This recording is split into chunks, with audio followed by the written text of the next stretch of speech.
Assalamualaikum Sobat Belajar, jumpa lagi.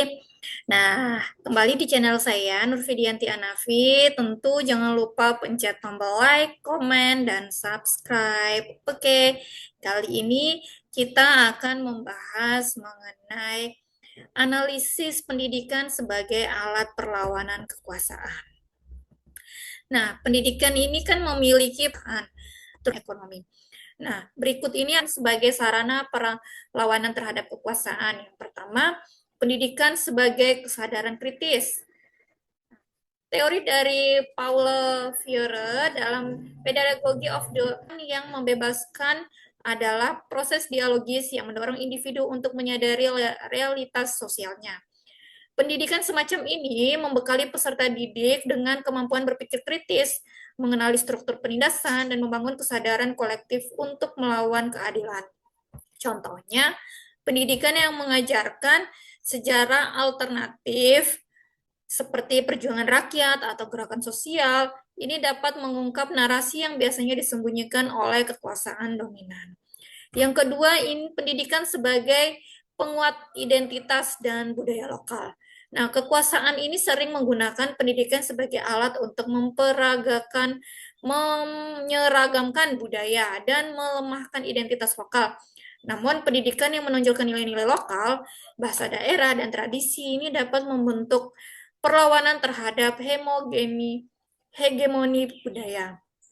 Contohnya, kurikulum yang memasukkan penjelasan tentang adat dan tradisional lokal seperti upaya melawan dominasi budaya lokal atau nasional yang homogen. Yang ketiga, pendidikan untuk mobilisasi sosial. Nah, pendidikan dapat digunakan untuk mobilisasi masyarakat dalam melawan ketidakadilan struktural. Dengan pengetahuan dan keterampilan yang diperoleh melalui pendidikan, individu dan kelompok ini dapat merancang strategi untuk menentang kekuasaan yang menindas. Contohnya, program pendidikan bagi buruh yang memberikan mereka pengetahuan hukum ketenaga kerjaan sehingga mereka dapat memperjuangkan hak-hak mereka di tempat kerja. Yang keempat, pendidikan sebagai ruang perlawanan digital.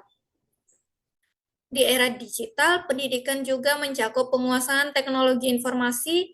Literasi digital memungkinkan masyarakat untuk mengakses informasi alternatif melawan propaganda, menyuarakan aspirasi melalui media sosial atau platform daring lainnya.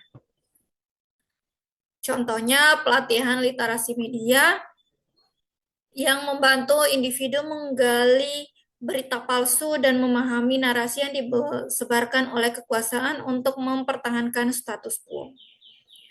Yang kelima, pendidikan sebagai alat redistribusi pengetahuan. Kekuasaan ini kan sering mempertahankan dirinya dengan memonopoli akses terhadap pengetahuan. Pendidikan dapat menjadi alat mendemonstrasi akses terhadap informasi, ilmu, pengetahuan, dan teknologi. Contohnya, inisiatif pendidikan berbasis komunitas yang memberikan akses gratis atau murah ke materi pembelajaran dan keterampilan praktis untuk masyarakat marginal. Apa saja sih tantangan dalam implementasinya itu? Yang pertama, kontrol negara. Dalam banyak kasus, sistem pendidikan berada di bawah kontrol langsung negara sehingga kurikulumnya sering mencerminkan kepentingan penguasa. Seperti beberapa kali pergantian menteri itu juga dibarengi dengan pergantian kurikulum. Kemudian yang kedua, komersialisasi pendidikan. Nah, privatisasi pendidikan dapat menghalangi akses masyarakat miskin terhadap pendidikan berkualitas sehingga memperparah ketimpangan. Yang ketiga, relasi dari kekuasaan. Upaya pendidikan yang kritis seringkali menghadapi depresi atau pembatalan dari kekuasaan yang tercantum. Demikian analisis yang kita bisa bagikan hari ini. Terima kasih sudah menonton channel saya. Assalamualaikum warahmatullahi wabarakatuh.